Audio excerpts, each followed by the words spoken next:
नमस्कार. सनई चौघडेच्या आजच्या भागातील टॉप 7 भन्नाट अपडेट्स पाहूया.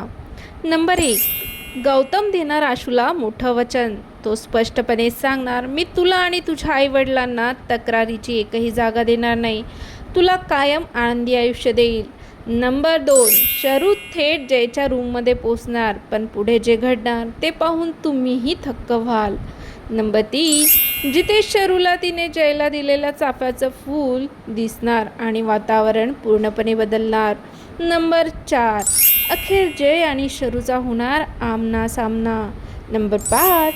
आणि याच वेळी घडणार एक मजेशीर प्रसंग. जयचा टॉवेल अचानक खाली सुटणार तर शरू लाजत धावून रूमच्या बाहेर पडणार. नंबर 6.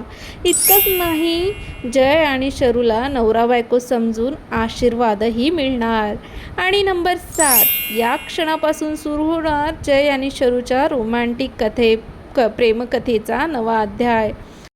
तर आजचा सनई चौघडेचा भाग पाहायला अजिबात विसरू नका आणि अशाच भन्नाट अपडेट्ससाठी आपल्या चॅनलला सबस्क्राईब करायला सुद्धा विसरू नका. धन्यवाद.